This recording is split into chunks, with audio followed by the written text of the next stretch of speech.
Oi, gente, bom dia. Por aí. Bom dia.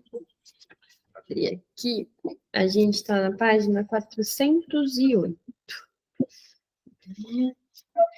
Coloquei ali. Toma água e a gente começa.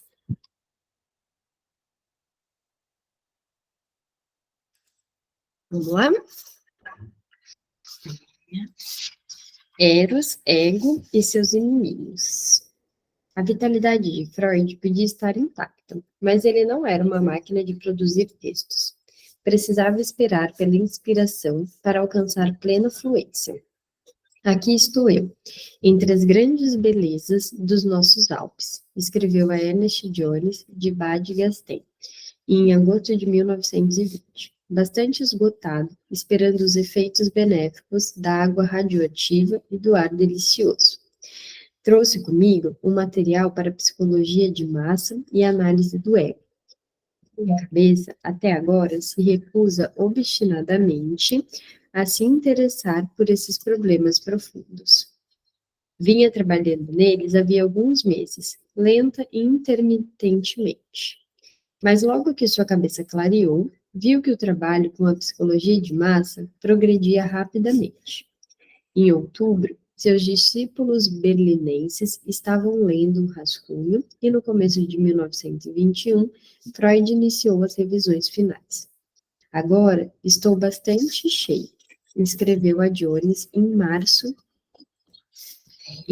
e ocupado em retirar o livreto sobre a psicologia de massa. Como lhe era característico, tinha suas dúvidas sobre o livreto. Ao enviar um exemplar a Romain Rolland, aparou a crítica com a autocrítica. Não que eu considere esse trabalho particularmente bem-sucedido, mas ele indica um caminho para se passar da análise do indivíduo para a compreensão da sociedade. Este, em poucas palavras, é o objetivo principal da psicologia de grupo e a análise do ego de Freud.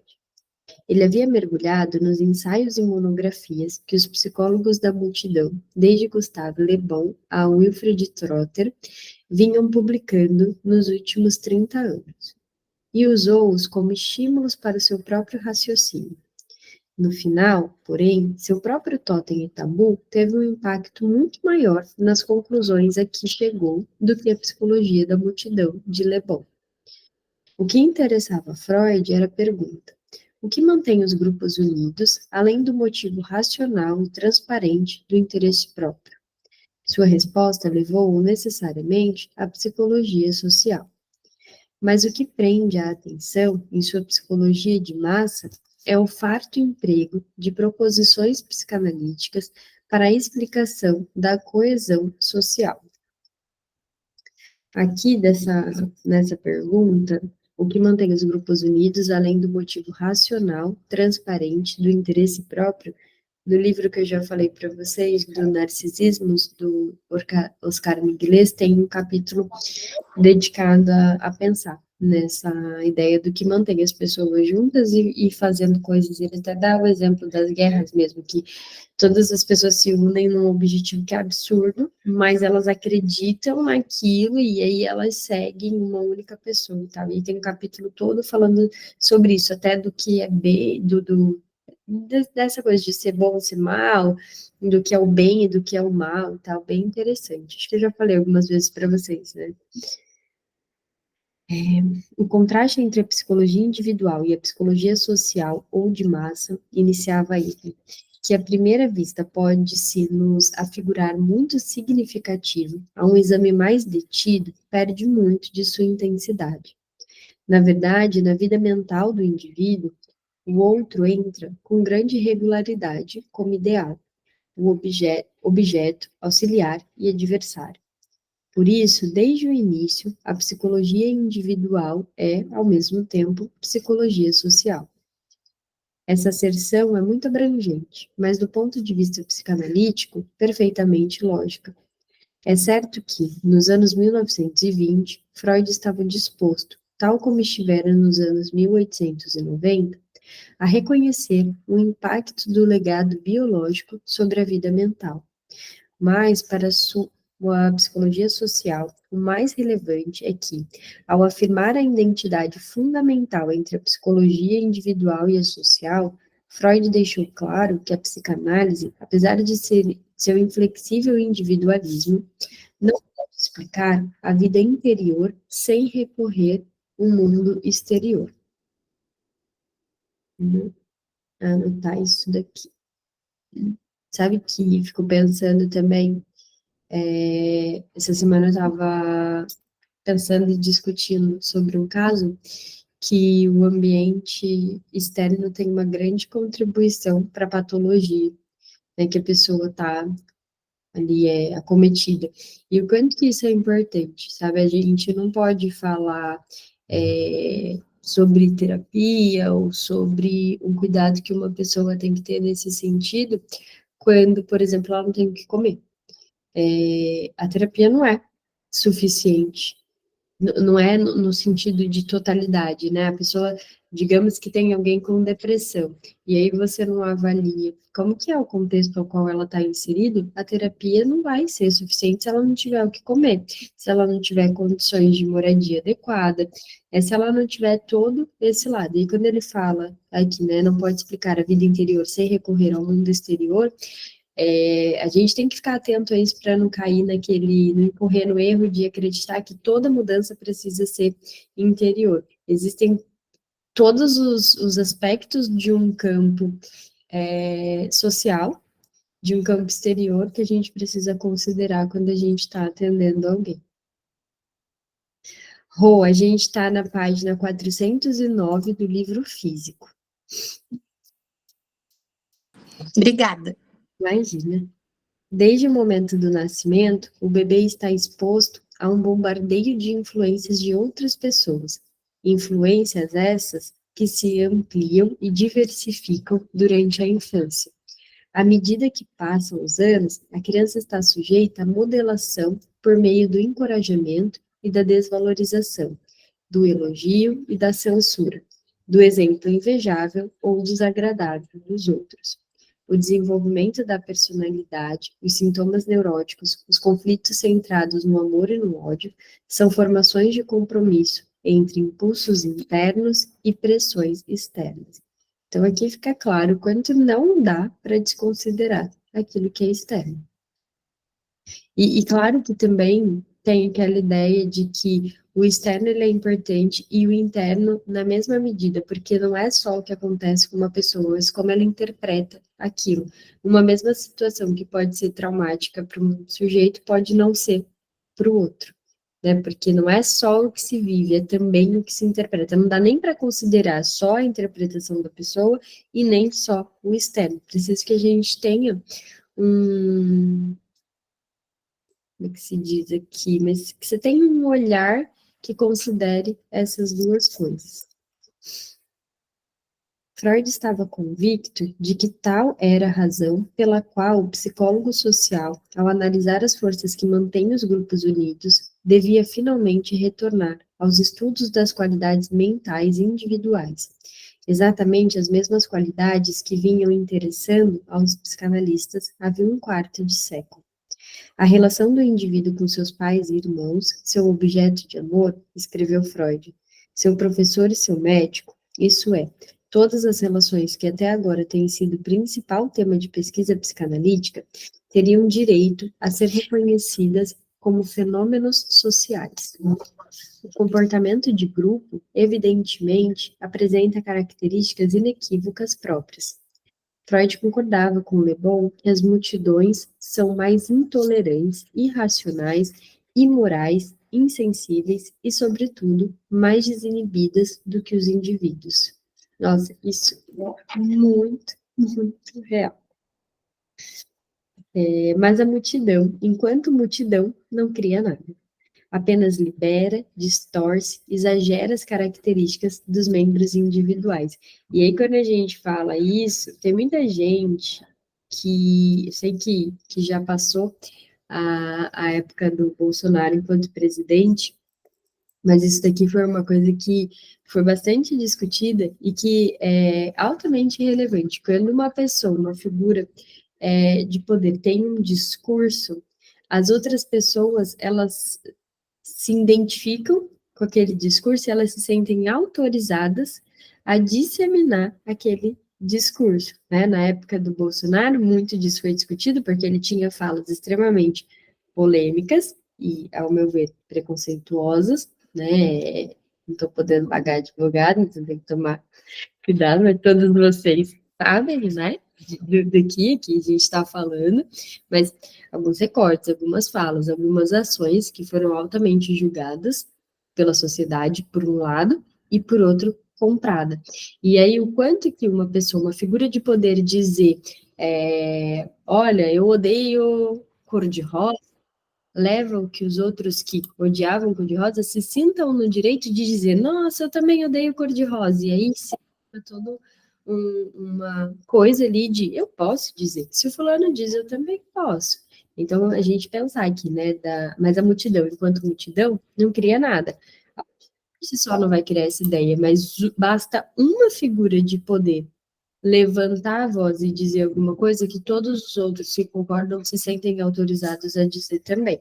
Por isso que é tão importante que a gente escolha as pessoas às quais a gente vai ouvir e a gente vai dar voz. Né? E aí eu não estou falando só de política, mas de contexto geral mesmo. Hoje em dia a gente pensa no tanto de influência que as redes sociais têm.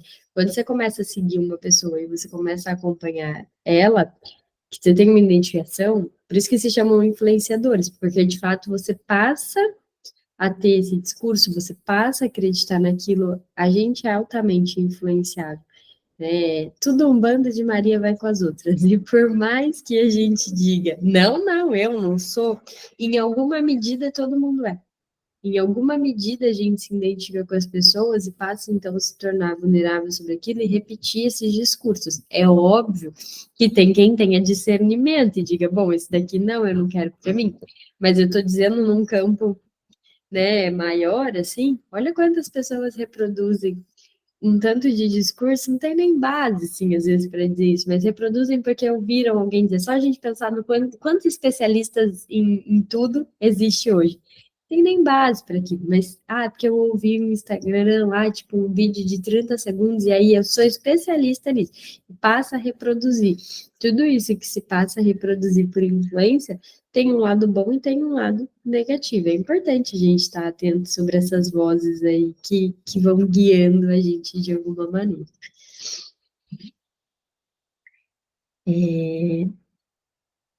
Deixa eu ver. Segue-se daí que, sem os conceitos desenvolvidos pelos psicanalistas a respeito dos indivíduos, identificação, regressão, libido, nenhuma explicação sociopsicológica pode ser completa ou mais que superficial.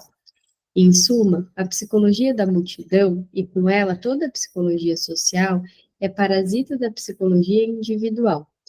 É este o ponto de partida de Freud, ao qual ele se manteve persistentemente ligado.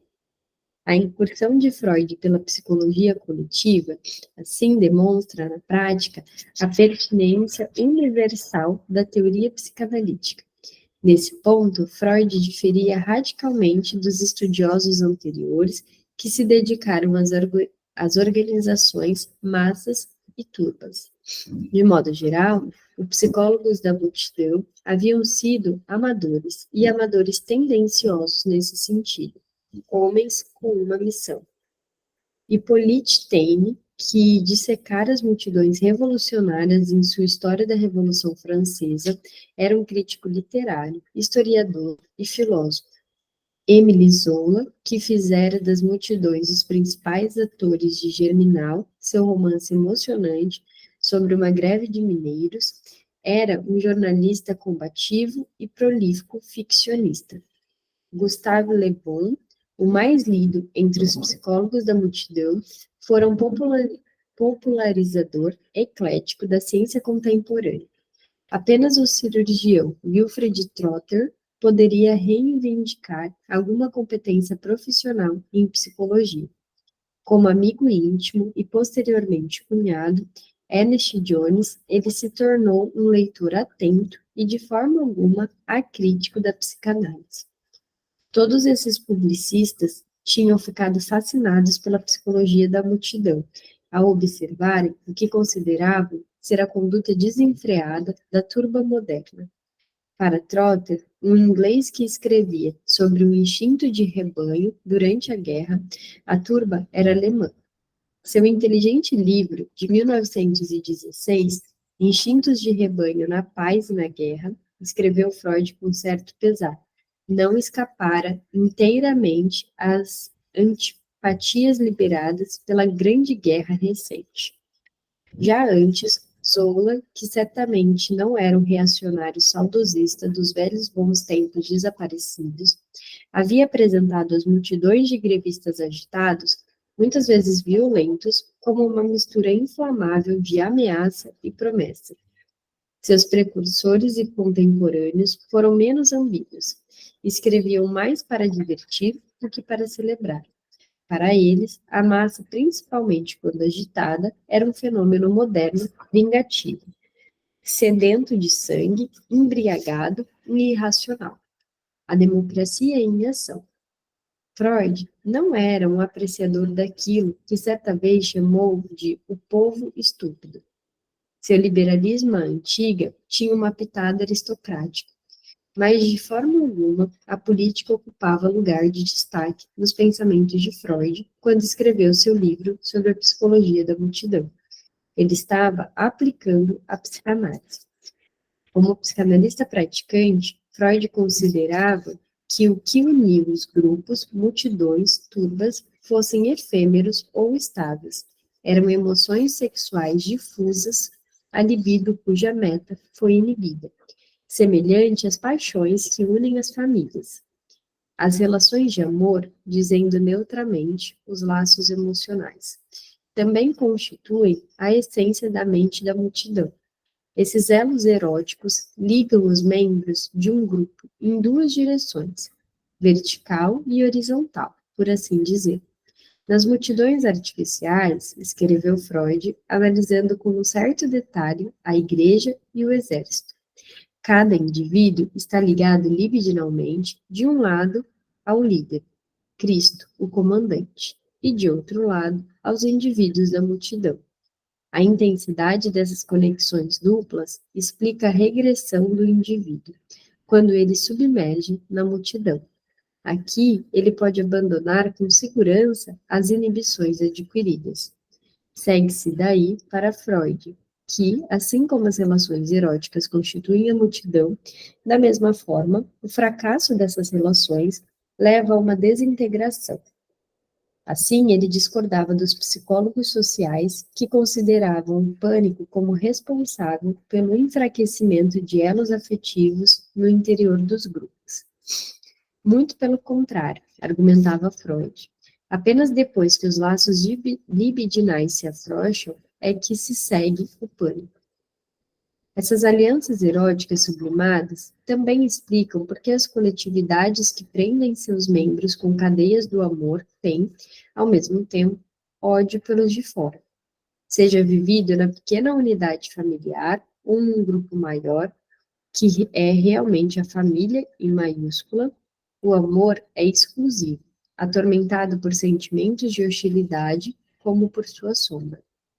Segundo as indicações da psicanálise, quase todas as relações emocionais íntimas entre duas pessoas, de qualquer duração, como casamento, a amizade ou parentesco, contêm um sedimento de sentimentos negativos e hostis, que escapa à percepção apenas devido à repreensão. Que é impossível a gente também só amar uma pessoa, né? Não dá. Em alguma medida, a gente vai passar a ter alguma raiva, algum ódio voltado para ela. Assim, observou Freud, sem nunca perder a oportunidade de uma alfinetada nos verdadeiros crentes.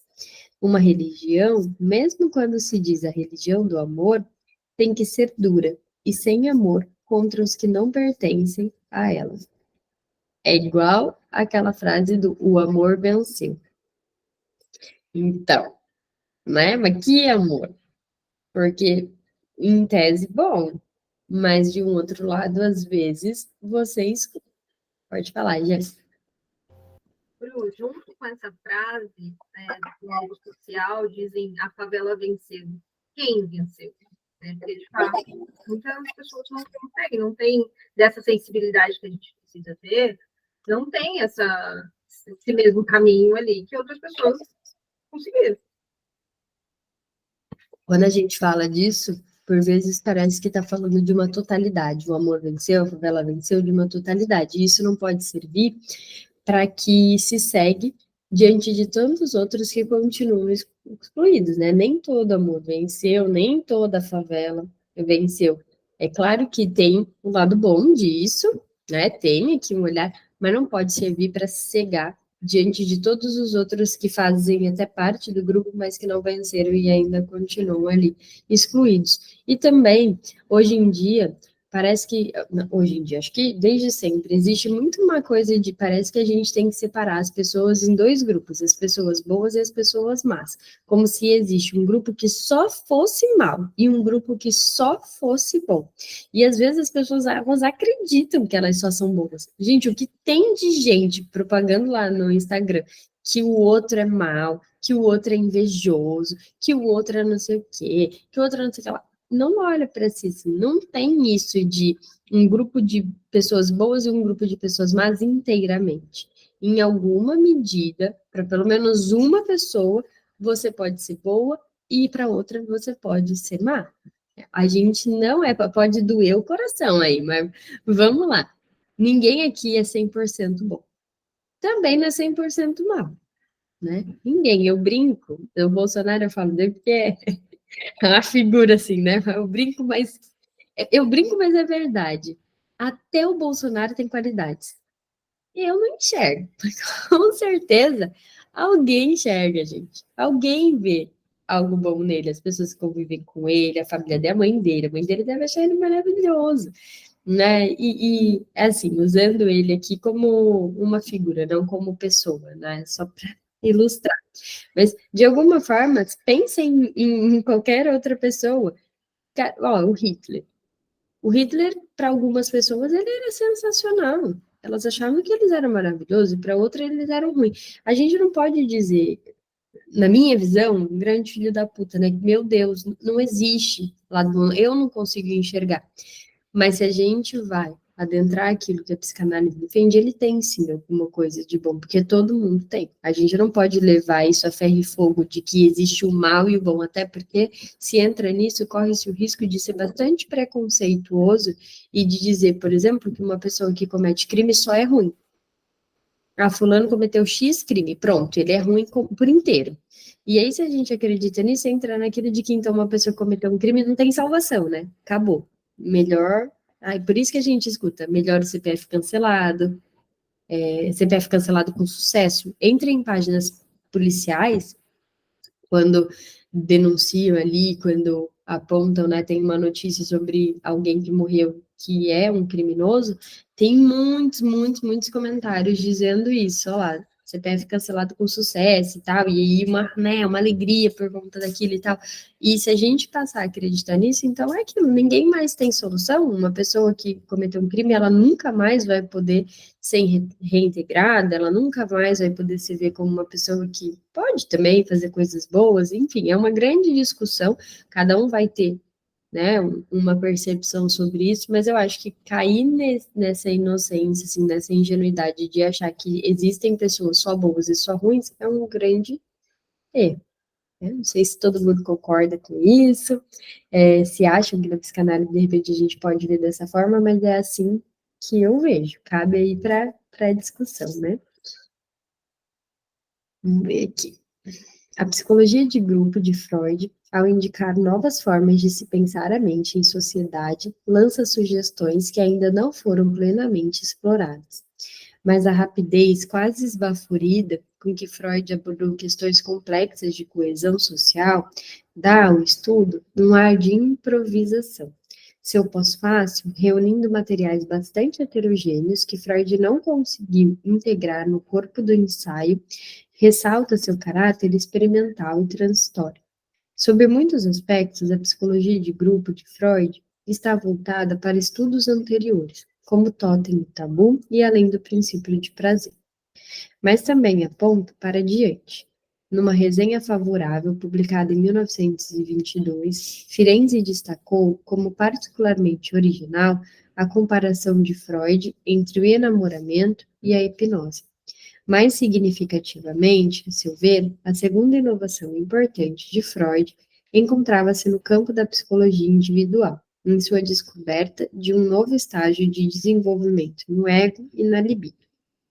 Freud estava começando a diferenciar os passos no crescimento do ego e a perceber sua interação tensa com o ideal do ego, do superego, como logo veio denominá-lo. A incursão de Freud pela psicologia social foi um ensaio para afirmações mais definitivas sobre o ego, mas estas ainda se encontravam 2 anos à frente. Respectivamente, o Ego e o Id, publicado em 1923, surge como clímax inevitável de uma reavaliação que Freud iniciara uma década antes, acelerando-a após a guerra. Mas isso é supor uma percepção em franco progresso que realmente ultrapassa a própria visão de Freud perante o fato. Em julho de 1922, Freud disse a Firenze que estava se dedicando a um trabalho especulativo, uma continuação de além do princípio do prazer, e acrescentou cautelosamente: vai resultar num livro pequeno, ou simplesmente em nada. No mês seguinte, ele informava Otto Henke: estou com a mente clara e com disposição para trabalhar. Estou escrevendo sobre algo que se chama o ego e o id.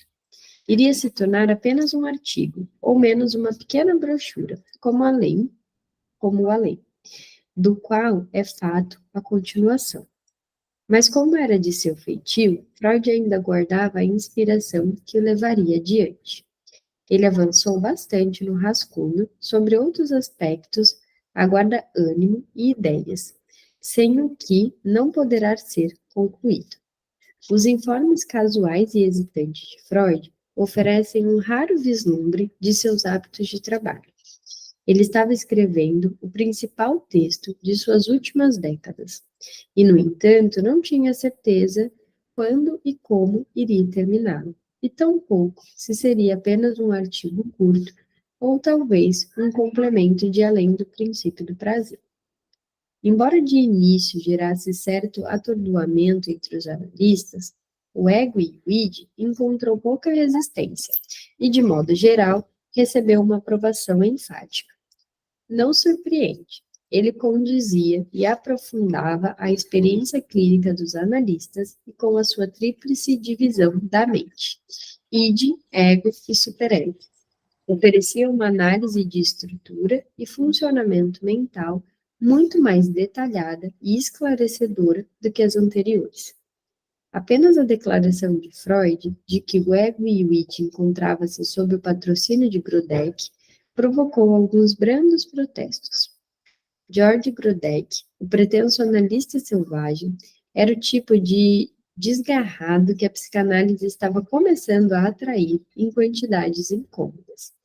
Ele e seus colegas ameaçavam comprometer a reputação de médicos sóbrios e respeitáveis, tão almejada pelos analistas. Freud considerava-o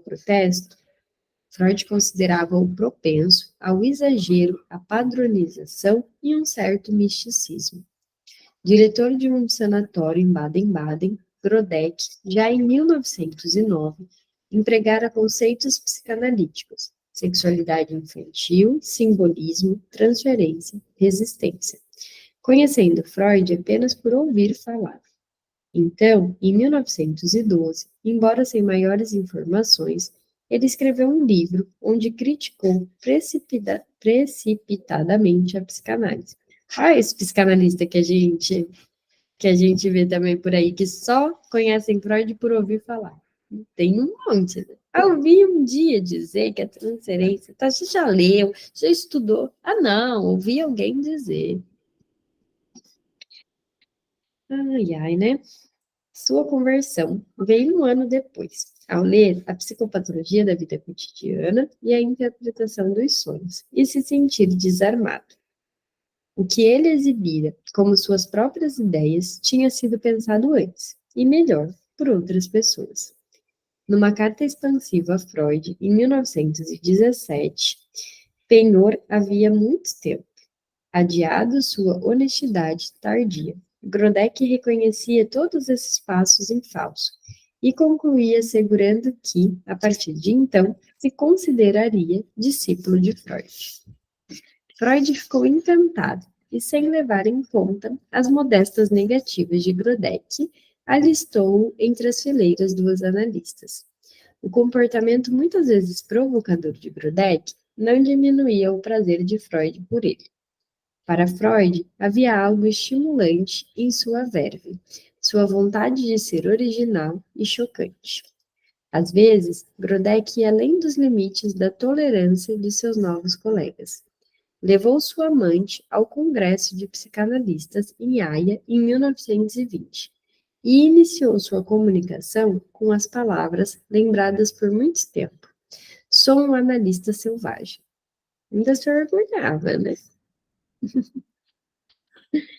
Ele devia saber que era exatamente o que os analistas na plateia estavam lutando para não ser ou não parecer. Sua comunicação parecia bastante selvagem. Era um exercício errante de associações livres sobre o que, posteriormente, seria chamado de medicina psicossomática. Os distúrbios orgânicos, sustentou Grodeck, mesmo a miopia, não passam de expressões físicas de conflitos emocionais inconscientes. Ó, já vou eu começar, minha cabeça já começa pensando em todas as pessoas, eu, meu filho, meu marido, né, minha família. Deixa eu ver aqui o que a gente tem, da onde que isso vem, qual que é o significado. Gente, quem nunca nas aulas da faculdade ficava pensando, nossa, fulano teve isso, será que é aquilo?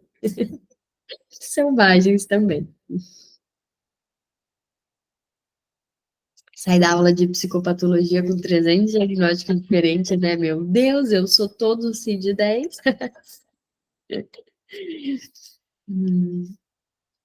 Sendo, portanto, passíveis de tratamento psicanalítico. Em princípio, os analistas não tinham grandes divergências em relação a esse ponto de vista, se expresso com moderação.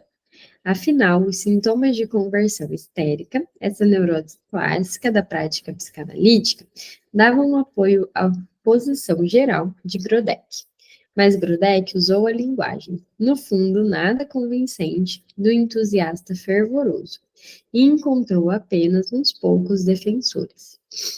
Entre eles, Freud. Mais tarde, Freud realmente lhe perguntou se tivera a intenção de ser levado a sério, e Grodeck garantiu-lhe que sim.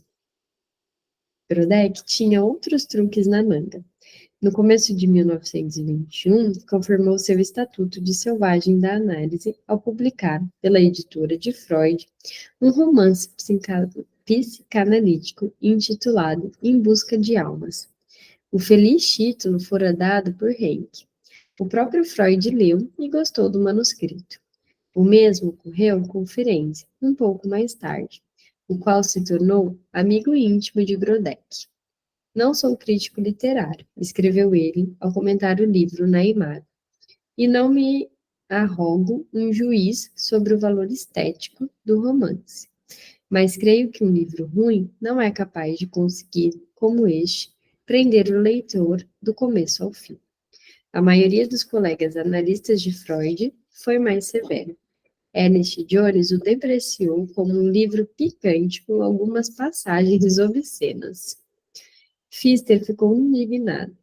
Os psicanalistas, inimigos jurados da polidez, à sua maneira, eram, pelo visto, seus paladinos e vítimas.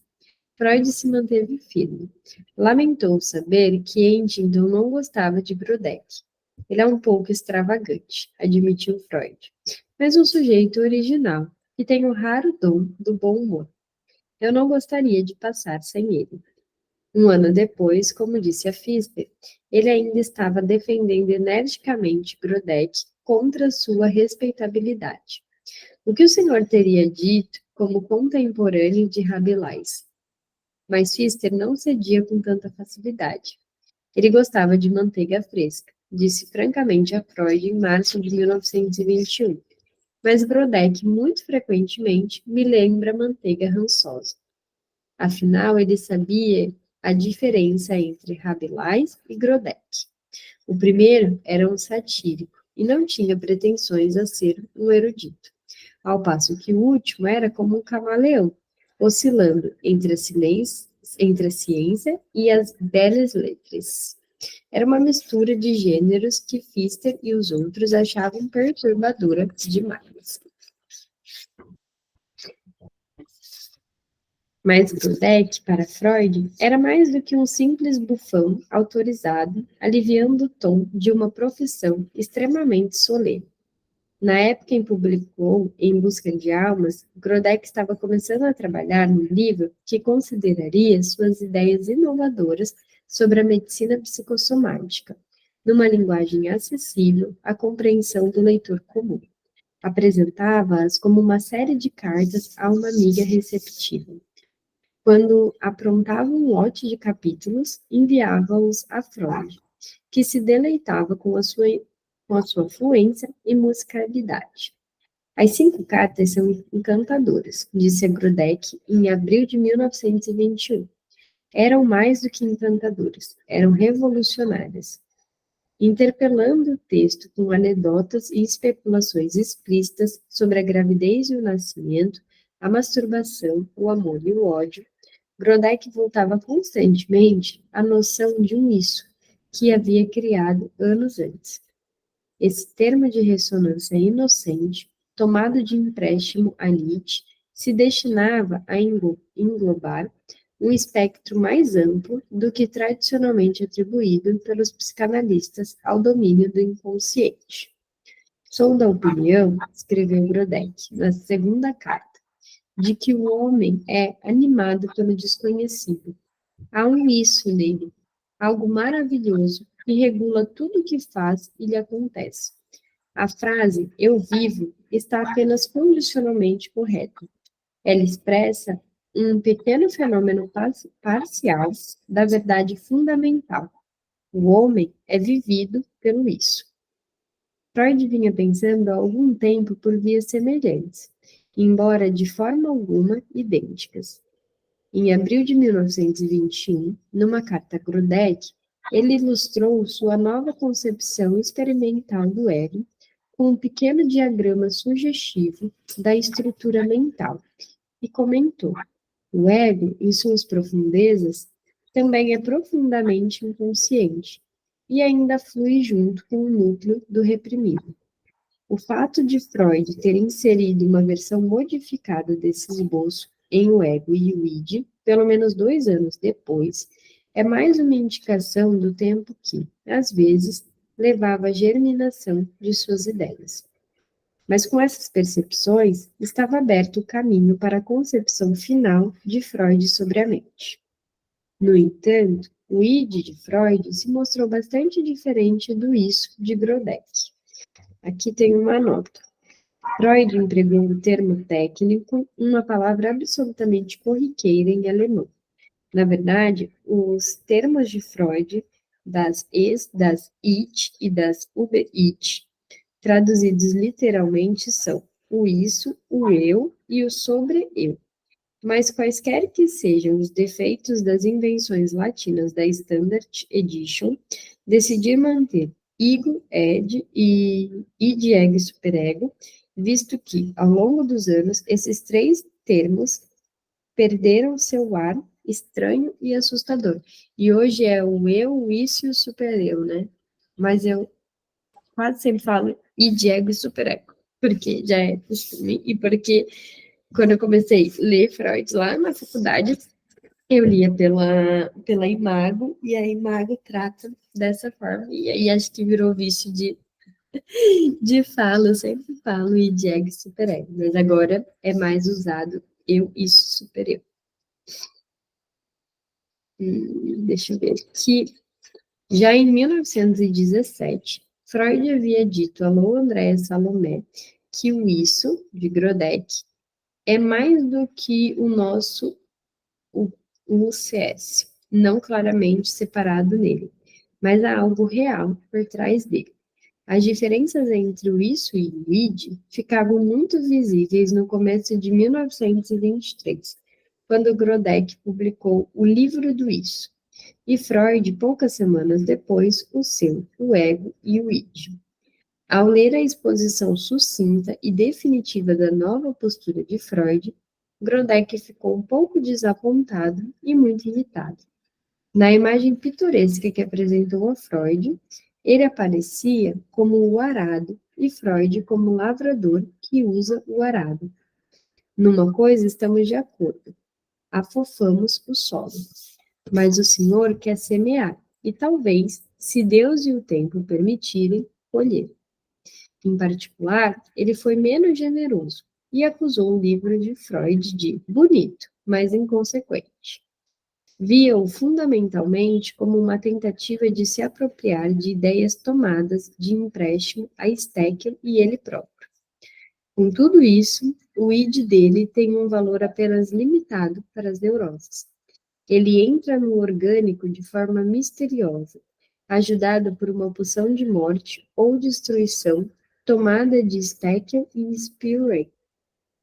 O aspecto construtivo de meu isso ele deixa de lado, possivelmente para contrabandeá-lo da próxima vez. Era um ressentimento compreensível, não totalmente irracional, do autor. E sugere como era difícil, mesmo para um discípulo autodesignado como Grodeck, manter esse papel. Freud, por seu lado, não tinha dificuldades em reconhecer a fecundidade dos textos de Grodeck para suas próprias reflexões. As metáforas do arado e do lavrador eram bastante apropriadas, mas Freud insistia, e com razão, no conflito entre suas concepções e as de Grodeck. Evidentemente, desde o final dos anos 1890, ele havia repetido várias vezes que os seres humanos são afetados por elementos mentais que não conhecem, e muito menos entendem, elementos que nem sequer sabem ter dentro de si. A concepção do inconsciente da repressão de Freud era uma demonstração vigorosa de que a psicanálise não glorificava a razão como senhor inconteste em seu lar. Mas Freud não aceitava a máxima de Grodeck de que somos vividos pelo isso. Ele era um determinista, não um fatalista. Para Freud, existem forças intrínsecas na mente, concentradas no ego, que dão aos homens e às mulheres um domínio, mesmo que parcial, sobre si mesmos e sobre o mundo exterior. Ao enviar os seus melhores votos pelo 60º aniversário de Grodeck, Freud captou a distância entre ambos numa frase divertida: meu ego e meu id cumprimentam seu isso. Eu gosto como ele é, sim, meio ácido. Tem uma nota aqui. Era também, evidentemente, uma brincadeira com os títulos dos livros que ambos haviam publicado, com apenas um mês de diferença, 3 anos antes. Mas a fórmula de Freud também resume sucintamente a incompatibilidade de suas ideias. Mais seriamente, ele caracterizou essa distância no parágrafo final de O Ego e o Id. O id, ao qual voltamos no final, não tem meios de mostrar o amor ou o ódio ao ego. Pode falar, Pri. Quer falar mesmo ou será que apertou errado? Porque o microfone está desligado. Ô, Bruno, mais uma vez, me perdoa, foi sem querer. Só que sem querer, tá? Sem problema. Obrigada. O id ao qual voltamos no final não tem meios de mostrar amor ou ódio ao ego. Não pode dizer o que quer. Não conseguiu uma vontade unificada. Eros e a pulsão de morte impelem a luta dentro dele. Poder-se-ia representar o id como se estivesse sob o domínio das pulsões de morte mudas, mas poderosas, que querem ter paz e, seguindo sugestões do princípio do prazer, levar Eros, o criador de problemas, ao descanso. mas suspeitamos que, dessa forma, subestimamos o papel de Eros. A versão de Freud sobre Eros era o relato de uma luta, não de uma rendição. Eu vou parar por aqui hoje, porque senão tem mais 2 páginas e meia, e aí não vai dar pra gente ler, e aí na próxima a gente começa a dar 415, do último parágrafo que dá abertura para uma nova discussão. Beleza? Combinado, sim? Pode ser que a gente leu bastante, né?